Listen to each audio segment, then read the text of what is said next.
Welcome to Tech Leader 360.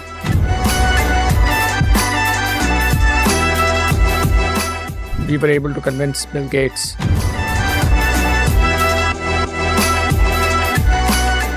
Effective leaders understand the weight of what their leadership is, but they don't recognize it in themselves.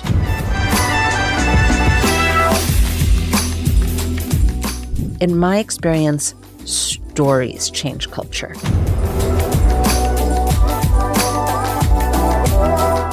Why are you going to all these Muslim countries? Are you a drug smuggler?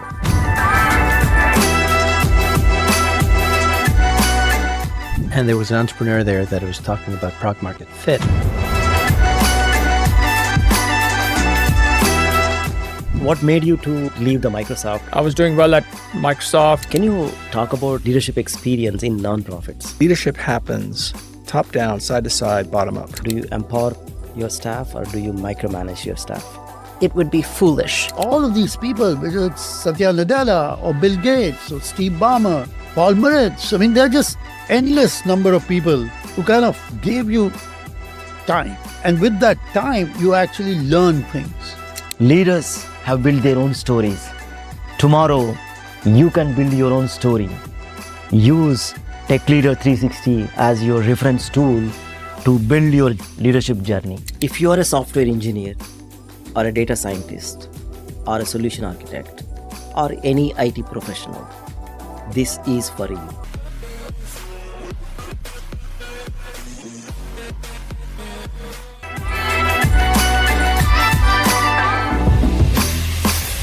Before we go deep dive into this discussion, Matt, so why don't you tell us about the background, the education background that you have, where you came from and all this stuff? Sure, I'll give you the short version. So I'm kind of an eclectic background. I grew up in upstate New York the first 5 years, and my dad worked for General Electric, and they moved us to Singapore when I was 5. And so I went to elementary school in Singapore, came back to the United States, and then went to junior and senior high school in Miami, Florida. So big schools, big public high schools, and then somehow ended up at Dartmouth College in New Hampshire. Absolutely loved Dartmouth, learned a ton of things. I had a very big entrepreneurial spirit, started some businesses there, particularly this one company that was successful. But then the pull to learn more and learn different things took me to Wall Street. Wow. And so I worked in investment banking for a couple of years coming out of college, and then back to graduate school when I have a passion for both the private sector and the public sector. So I did 2 degrees at Harvard, one in the business school, one in the government school, the Kennedy School of Government. But then eventually found my way to McKinsey. And McKinsey was a great place to learn about strategy, learn about how to solve problems with teams, both teams that were McKinsey teams and teams that were the clients' teams. But I wasn't fully satisfied with that. It felt a little too removed from making a difference. I see. And so I ended up through a mentor of mine, a fellow named Doug Ellis. He introduced me to the CEO of a company, a big Fortune 500 company.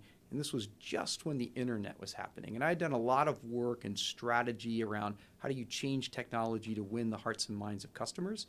And so one thing led to another, and I went to work for this business that had several businesses within it. I see. The surprising thing is their biggest business was Napa Auto Parts. Yeah, that is... And so I like to say that I got to venture capital through selling auto parts. Wow. That's awesome. So what made you to get into Harvard Business School? Well, that's an interesting question. I thought that there were certain areas that I could build skills in, and I really think there's 3 things that graduate school and graduate business school can help you with. One is the skill building. I didn't have as much experience at that point in time in sort of product design and product management. There were certain aspects of cross-functional coordination and collaboration, and there was a bunch of skill sets. But it's not just about that in business school. The 2 other things that I think are really valuable, one is just the relationships you build. And we were talking about one of the books on your shelf here, and Keith Ferrazzi. I mean, there's, I look back now at some of the friends that they are your classmate, right? Classmates from business school. When I was driving over here, I was talking about a guy that I played club soccer in business school with, who went on to be the CEO of DocuSign, Dan Wow. Springer. Wow. And he's a longtime friend. He actually grew up in Seattle. So, you just think back over time to these relationships that you have an opportunity to build. Interestingly enough, my daughter is now a first-year student at Harvard Business School. Really, this year? And so 30 years later, she's having a very different, but in certain ways similar experience to her dad, which is really fun. The third thing is I think that, having that opportunity, which is an incredible blessing and opportunity to go to graduate school, gives you a lot of time to think about what are you good at and what are you not so good at? And how are you going to round out the edges of the things you're not so good at, but actually double down on the things that you are really accomplished at? Because in the long run, that's probably going to be your big spikes in your career. True. And so I felt it was a good foundation for that before heading off into McKinsey and eventually other things. Went and worked for Napa, the auto parts company. Yeah, the auto parts, it's always the way you start venture capital. And so, what was the real story there? The real story there was this was the beginning of 1996. And this thing called the internet was becoming a thing in terms of an applied way. And I think we've got a very interesting analogy right now in that, machine learning's been around for 60, 70 years. It was there before. The first conference on machine learning and AI was actually at my alma mater, Dartmouth College, in 1956. So the internet had been actually around for decades at this point too. What was transformative in the internet era was really the browser. True. And the ability for the end user, whether they be in a consumer context or a business context, to easily access this amazing network of people and content, and then be able to have it be just more approachable. Does this sound like ChatGPT? Yes, of course it does. It was a ChatGPT. It was kind of, that's why people talk about ChatGPT having its mosaic browser moment. Correct. And anyway, so that's the time we were in 1995, 1996. And pretty quickly, just like we've seen in this modern applied AI era, there were all kinds of companies that were trying to figure out, what does this mean for us strategically, this internet thing? Is it going to be a threat? Is it going to be an opportunity? Is it going to create new customer types? Is it going to create new partner types? And that was really my job at the parent company, which is called the Genuine Parts Company, that had all these different businesses. Interestingly enough, one of the categories that became a very early adopter of internet-based technologies and models was the office supplies industry. I mean, you've got, pens and a notepad here. And in that time period, office products, you could order something today and it would get there tomorrow to your place of work. Right. How did that happen? Well, Staples or what was called U.S. Office Products, some of these companies at the time, Corporate Express, some of them have been merged and whatnot. These businesses had a whole supply chain. And we were kind of the middle, the company I worked for, was the middle of the supply chain, doing all kinds of things to make that happen. And what happened was all these folks, several of them that came knocking on our door, were these websites that were going to sell office products to people, but they were going to have no warehouse, and they wanted us to be the warehouse that drop shipped the products to them. Sounds kind of like Amazon, right? Right, same like Amazon. But just for office products. And everybody had a different value proposition around that. In fact, one of the first companies I worked with in helping to define our strategy as the back end to their front end was called Works.com. It was based in Austin, Texas, an incredible team. Bo Holland was the founder, CEO of the company. And you know who the investor was? And this was like 1997. It was his second investment as a venture capitalist, Bill Gurley. Oh, wow. So that's how I got to know Bill. And so you start to see how over the course of being in this set of traditional businesses that were trying to transform as a result of a massive technological change, the internet, I learned my way into some innovative business models, but also getting to know the venture capital community. And that's kind of the journey from 96 to 2000. So when did you join Madrona? Was it like 25 years back or? So it was in 2000, and just to connect the dot there, Madrona had a company that was one of these office products companies, and we ended up being the back end for their business. And then, as you know, Madrona was the earliest investors. My partner, Tom Alberg, one of my great mentors, unfortunately passed away a couple of years ago. But Tom had led that round, the very first seed round of Amazon, and was on the board. So in 1998 and 1999, we explored doing a joint venture between Madrona, Amazon, and Napa Auto Parts. Wow. And eventually, we all decided this was what they called the bricks and clicks era. So the clicks, Bricks of and- course, yeah. were the Amazon part. The bricks were, of course, the Napa Auto Napa. Parts. And how do you build a better business together? It was just going to be too early for all kinds of reasons. We'll spare the details. So we decided not to do it. And then Madrona raised its first big outside fund, with outside investors in late 1999.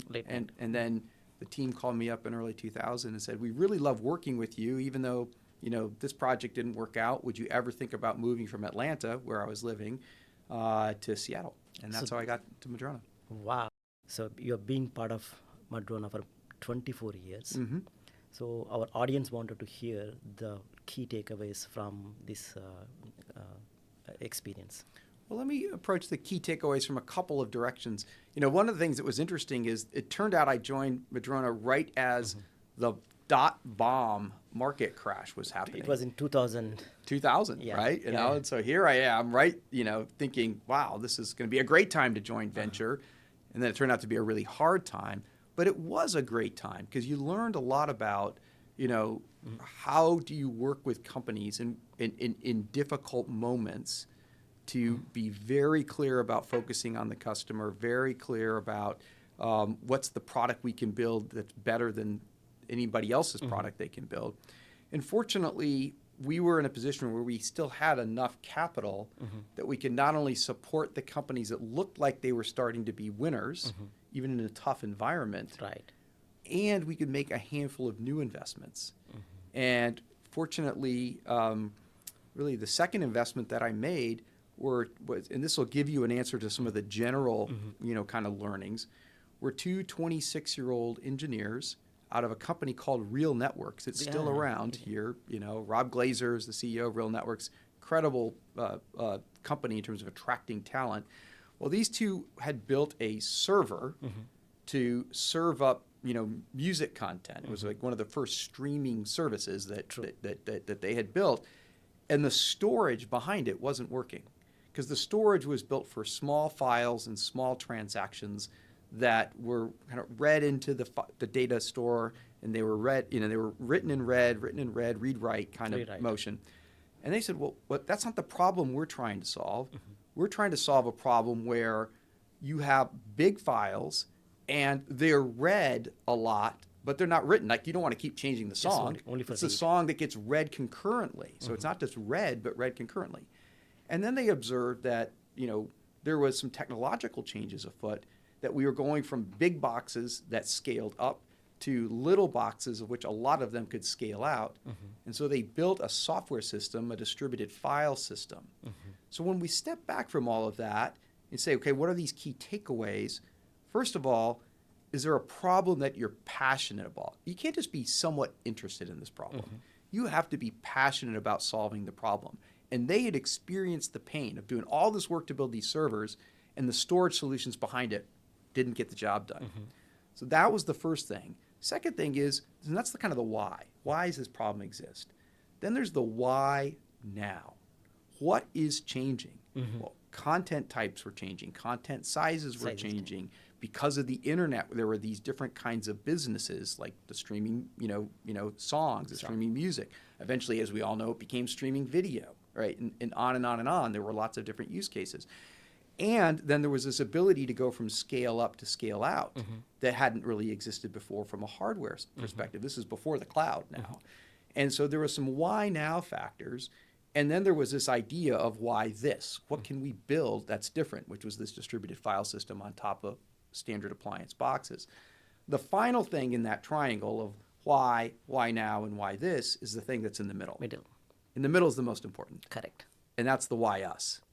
Why are we so passionate to solve this problem, understand the context, and iterate our way into building not only the product, but the go-to-market to go win with that product? There were 200 next-generation storage companies. 200 in that market environment. And Isilon, which is what the company came to be known as, was one of the few big successes. About the story from the Aptio and your working experience with Sunny. Yeah. So why don't you share that experience? Well, I love talking about Sunny. We could talk quite a bit of time. What's interesting to note is that the reason I'm asking this question is that it is not a small gig that you guys work together. Yeah. It is a $2 billion worth of the equity price, right? Well, let me take you back a bit because my friendship and partnership with Sunny goes actually back to 2 companies prior to Apptio. Wow. And I think this is also an interesting insight into the venture capital world. So Sunny was working at a software company called Rational Software. They eventually later on got bought by IBM. And I met him through a friend and was very impressed. And a few months later, the very first company I'd invested in, a company called Performant, which was a computer science spin out, basically optimizing databases, making databases more performant, hence the name, needed a VP of marketing and business development. And I thought back to that Sunny guy I met. I go, wow, he was super impressive. And so I called him up, and one thing led to another, and he became the VP of marketing in that company. And he did such a good job. That company got bought by a company called Mercury Interactive, and he stayed there a little while, but we stayed in touch. And then in the beginning of 2005, he and one of the engineers that had been both at Performant and stayed with Mercury, a fellow named Jeff Gerber, said, we want to start a company. We have an idea. And the company was called I Conclude. And so we don't have so much time to go into that, but the reason it's useful to understand the I Conclude story, so they went off, they built a product, started building a good business, and 2.5 years later, they got bought by candidly, a company that was just starting to find its momentum again and was a public company, and that company's name was Opsware. Opsware was founded by these 2 guys named Mark and Ben, as in Mark Andreessen and Ben Horowitz. And this was the company originally called LoudCloud that they had built after Netscape. So going all the way back to that story about browsers, you can just see the lineage of Mark and Ben's history. Sunny sold his company to them in early 2007, and then HP bought Opsware in the fall. I see. And so this kind of gave Sunny the opportunity to not have to stick around there all that long. And this is where the Apptio story comes in. And there's 2 pieces of the story that are really important. First of all, I will always remember the company had already been bought, and it's like late August of 2007. And neither Sunny or I are very good golfers. But we decided to go for a round of golf. And he wanted to tell me about the conversations he was having with these enterprise executives, that he was talking to in the context of Opsware. And he was like, well, what other problems do you have to solve? He was doing his very curious, iterative Sunny thing. And he was learning about these problems. And he was saying, Matt, I think there is a business here. I think there's a real solution to the problems that these enterprise IT executives have, which is largely around, I can't match all the money I'm spending on technology with all the users of that because of this thing called virtualization, and it's making it a lot harder to figure out, I'm spending a lot of money on this server, but who's really using this server? I need to bring a conversation between the IT department and the finance department and the business users, and I need a tool to do that. Wow. That was largely the genesis idea of Apptio. Fun, and I could see he was being curious and he was talking to lots of customers, but I had 2 other things I was trying to figure out. Sunny's now had a pretty nice success. Exit, yeah. Is he still humble and hungry? Hunger. Yeah. Humble, humility, and hunger. And I can say to this day, now we're 17 years later in 2024, Sunny, despite all his successes, is still humble and hungry, which is incredible. I had dinner with him this past Monday night. Wow. And we were just talking about all kinds of things and laughing about the fact our sons are both 21 years old now. Those boys were born right as we were selling Performant back in 2003. But it's the same core Sunny who just has more sets of experiences. And the 2 things I'll say is, you've got to be able to remain curious. I think curiosity at its core is an expression of humility. Wow. And you say, well, why is that? Well, if you think you know everything, you're not going to be curious Exactly. and you're not going to be humble. True. And humility is admitting I don't know or fully understand something, so I need to go ask more questions. I need to learn more. And that is the core of who Sonny is as a person. And then the other piece is, you're going to hear different things. So how do I triangulate all the different data I'm hearing and then make a decision? The worst thing that can happen is to triangulate and not make a decision. But you've got to be decisive. You've got to recognize that maybe only 60% of the time you're going to make the right decision. Amazon has this concept of one-way doors and two-way doors. And, a two-way door is one you can go back through. It's like, make a decision. That didn't work out. I'll go back through that door and I'll make a different decision. And I think those are some attributes of an entrepreneur. Sonny being a great example of that tends to make them more successful entrepreneurs.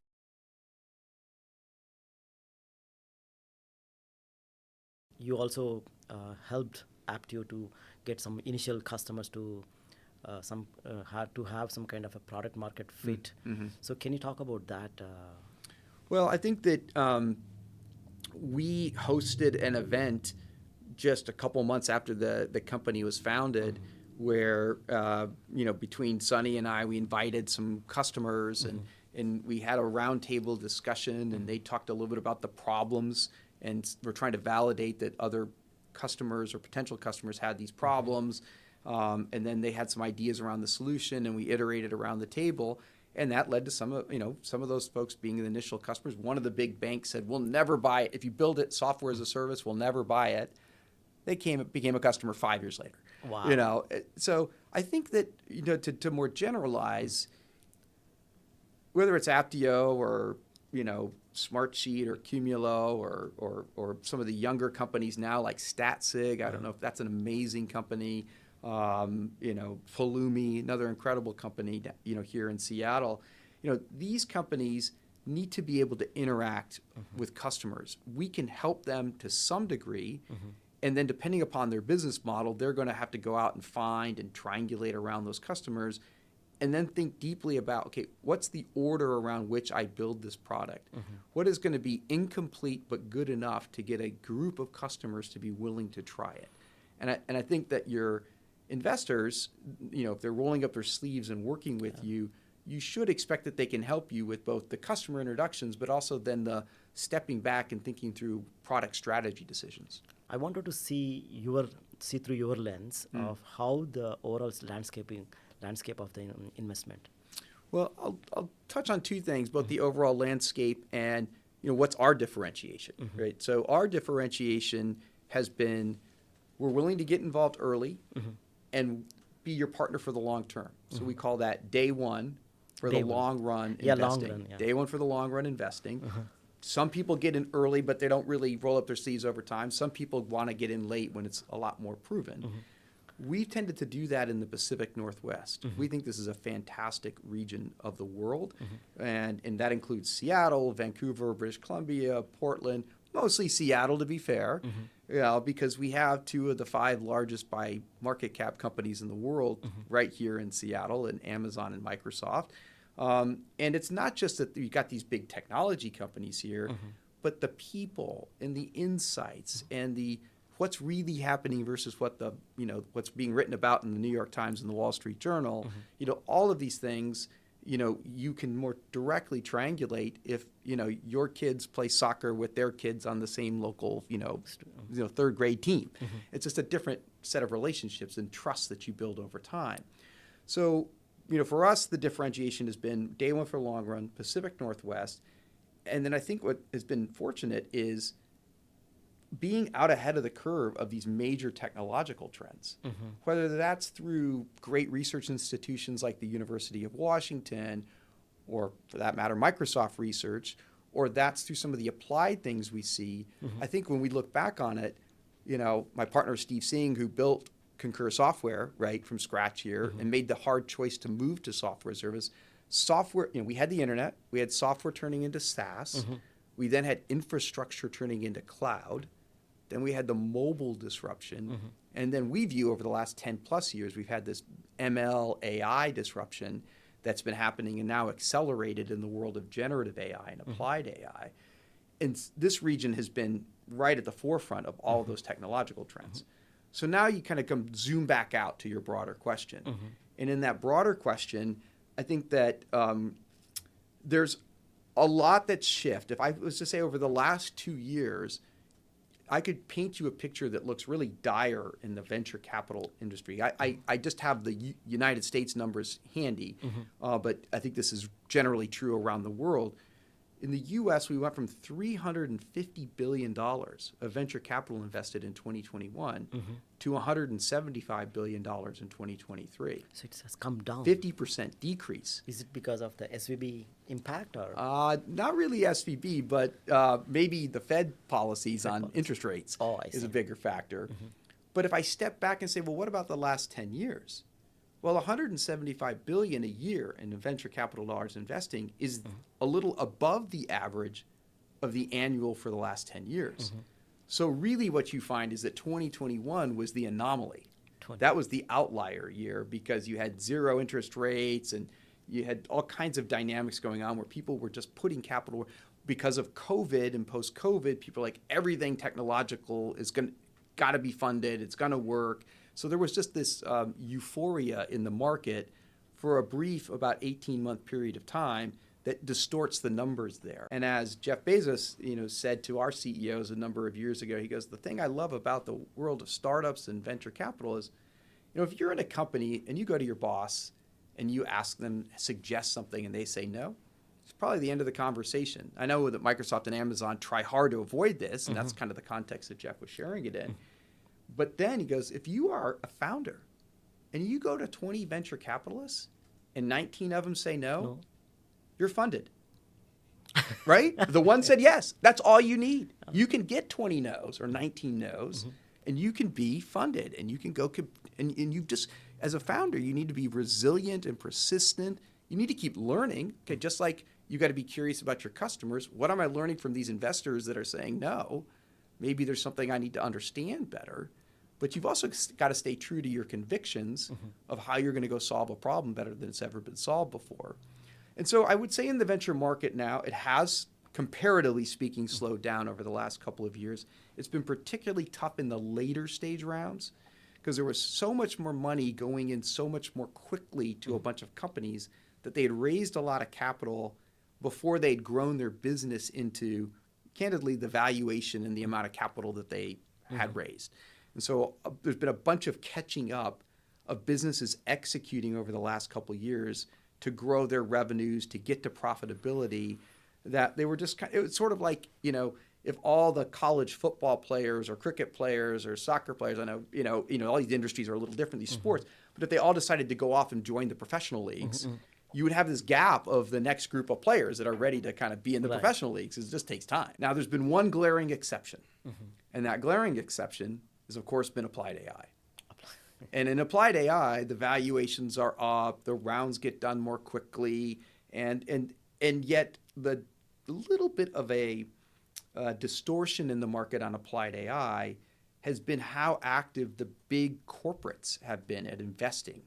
And again, we see the Microsoft, Amazons, Googles, NVIDIAs, even Salesforce, very, very active right now at investing into different kinds of applied AI companies, especially at the model layer. And to almost the extent that we view, and some can disagree with us, that the model layer is not the best place for venture capital dollars. That it's more the middleware, the things that connect the models, because we think that you're never going to make just a one model business. You're going to have model mixes or model cocktails, as we like to talk about them.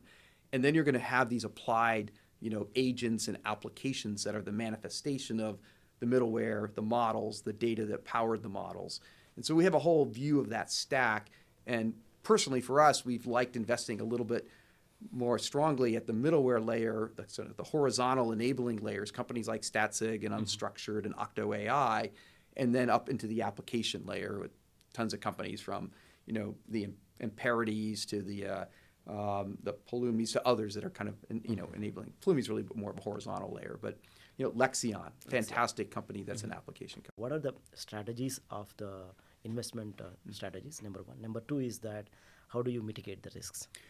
Well, I think those are great questions. Let's start first with the fund strategies. I think, first of all, it's important to know what that fund's strategy is, because there's a wide variety of strategies. I mean, Madrona is best known for being really early stage, and then what we would call kind of the product market fit stage. And so if you're a late stage company, generally speaking, we're not the right new investor for you.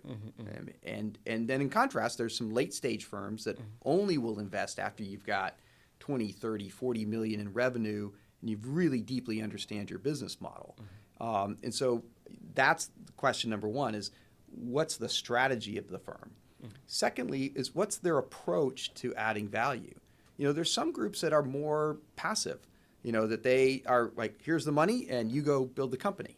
And I'm empathetic to that, but I think we feel like there's a set of things that we can help you do. And other firms have that philosophy too. And so again, as a founder, as an entrepreneur, you want to understand what's the philosophy, what's the approach. We talked about Mark and Ben, and Andreessen Horowitz has an approach where they have a more full service model. They have lots of people that can help you with talent recruiting.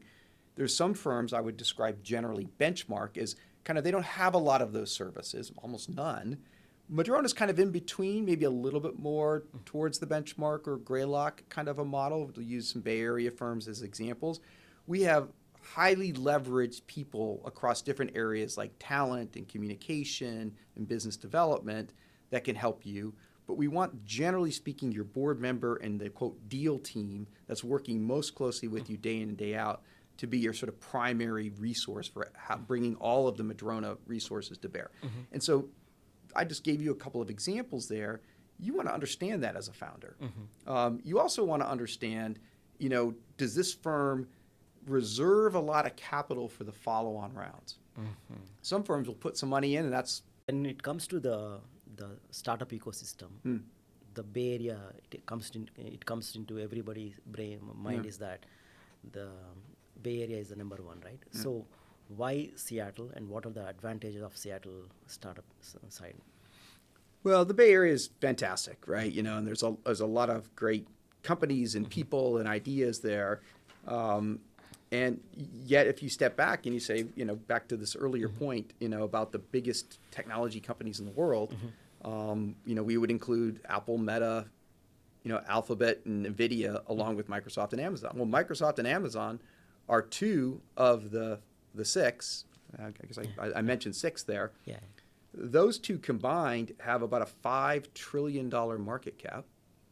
All six of those have a combined like $12.5 trillion market cap. Yeah. So our two little companies up here in Seattle, pretty big presence. And oh, by the way, all those other companies have a pretty big presence here too. Google's got 10,000 people. Meta's got 10,000 people. So I love the fact that we have an ecosystem up here, and there's just not as many sources of capital, sources of company building. And so it has both a more collegial dynamic in Seattle. It has a more collaborative dynamic. And I think it just tends to be a little bit more, tough elbows down in Silicon Valley. And you just have a lot more venture firms. People are kind of a little bit more intense. Now, that brings some good things too, but it's a difference. The second thing is we have the world's leading software company in Microsoft. We have the world's leading cloud company. We actually have both of them. But then I think Amazon gets underappreciated sometimes for the technological prowess that they have across so many different areas. And so I think that you've got this unique and deeper understanding of those two businesses in particular here, but then you've also got this broader ecosystem. I mean, Apple has bought 3 of our AI companies over the last 8 years. And a lot of those teams ended up being part of an AI center of excellence for Apple that's based here in Seattle. Fantastic. So I think, we've got more collegiality. I think we have less capital, so that's a downside. But again, I think there's plenty of capital, plenty of talented people, access to the information and insights to start businesses. We probably have a little less of the bravado, too. And that's, again, there's pros to that and there's cons to that, but there's plenty of that in Silicon Valley. Well, I think it's helpful to have a long-term perspective. And so, some of the first... But have you expected it? Or is it suddenly the strategy needs to be shifted? I'm sorry. Yeah, no, that's a great question. Let me give a little context, and then I'll kind of speak to your specific question.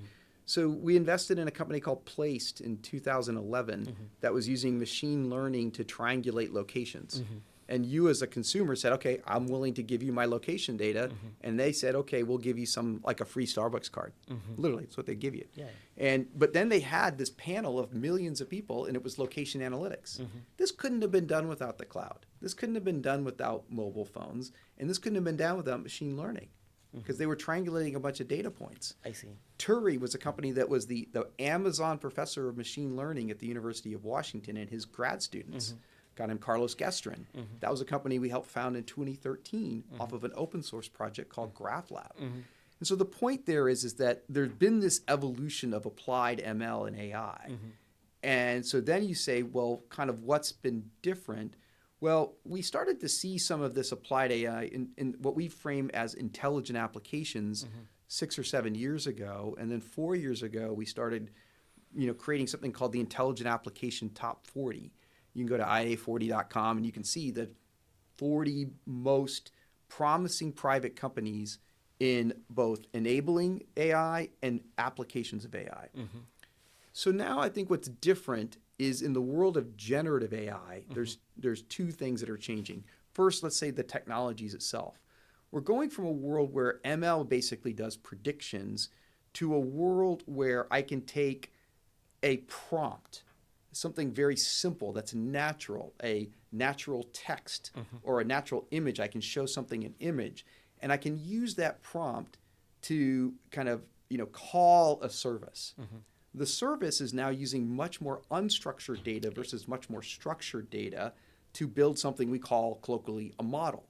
And now we're seeing that there's an explosion of these models.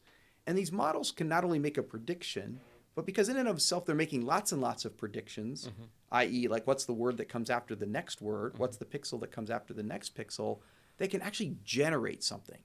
And so you have natural language, unlocking the value of unstructured data, and then the generation of new things, or new things that are built on old things, right? They're not totally new, but they're generative and they're creative, whether they're code, whether they're text, whether they're images. And that's the transformation that's changed. What's also happened with then the ChatGPT is that people started to realize this has a lot broader implications and applications, whether that's in back office workflows, like how do I update my websites, or whether it's in trying to do drug discovery around, proteomics, and we could unpack both those. We've invested in both those areas, But I think the challenge now becomes there's actually it feels like that moment going back to 1996, 1997, where for every Amazon business, there was a home grocer business that ultimately didn't succeed. By the way, we were investors in home grocer as well, and so you've got to say, look, I wish I could tell you, of 10 new investments I made, which are the ones that are going to be the big winners. But of course, when I make all 10 of them, I think that one's going to be the big winner. Most of the startups fail. As per the industry stats, are 90% of the company startups are fail. So why, based on your experience, why startups fail? There's so many reasons why a startup fails. Obviously we're trying to do far better than that, those percentages. You tend to think about, I'm going to answer this with two things. One is mostly companies fail because they don't find product market fit. They aren't really able to build the product that solves the customer's problem and the customer's willing to pay them for. Another time is that as a result of that being hard, even if maybe you're on the right track, sometimes you fail because the team just can't be cohesive. I mean, there is this title CEO. I kind of prefer the term Chief Alignment Officer. Like a CEO at their best is trying to get alignment amongst their team to then go deliver the product that solves the customer's problem. And, can't put it all on the CEO, but if you can't get alignment as an organization, you can sometimes fail because it is hard and you're going to be frustrated and there's tough moments. And so you don't find product market fit. You can't get alignment around executing as a team. You can't make the right decisions and all. Then there's two more things. One can be that you just don't have the right business model because you could be creating a lot of value but not capturing value. And then finally is that you run out of time, but it's really not running out of time. It's running out of cash. Running out of cash. And you haven't done enough in terms of building value with the cash that you have access to be able to go get more cash if you need it, because you haven't gotten to the point of being a cash generating business. And so those are all different reasons. Profound advice. What do you is the right advice you can give? Well, I think that there's both a kind of individual level of perspective, and of course, when we're giving advice to others, we're always reminding ourselves of advice we should be giving to ourselves. And so I think when I think about these things, and so I think there's an individual and there's a kind of a company perspective, and on the individual level, I've found that both in my own journey and then in having other folks, I think it's always good to have both people that are your mentors, people that are your peers, and people that are your mentees. Because then I think you see it from a holistic perspective with all of those different roles. But time and time again, I might be passionate about soccer. You might be passionate about, Formula One racing or cricket or whatever, whatever it might be, who knows, but those are things that you're passionate about or I'm passionate about. Follow your passions. And then there's going to be people that you or I connect with in different ways. My partner Soma. I mean, we make each other laugh. It's just in our we have a chemistry. I don't know why you have that chemistry, but we do. And so if you make choices in life to generally be following the areas of interest and passion you have, and do that with people you click with, you enjoy, you get along with, you have fun with, you're probably going to have a feeling of success and purpose in life, whatever that might be. And then I think similarly, you apply that then to, well, what's this company's mission? What's its thing that it's trying to make a significant positive difference in the world on? And how do the people in the culture fit who you are and your person and as a culture? And so I think that those individual attributes extend into my more sort of personal, my work attributes as well. And I think if you do those things, there's a lot of different definitions of success. Arthur Brooks, who's now a professor at Harvard, he's written a great book called From Strength to Strength on this. But I think it's success at the end of the day. It really is about having your kind of worldview of kind of who you are as a person and in the context of, whatever your view of like who a creator might be of this world. But then it's having authentic relationships. It's having genuine, kind of in family and friends, and then having this meaning and purpose in what you did.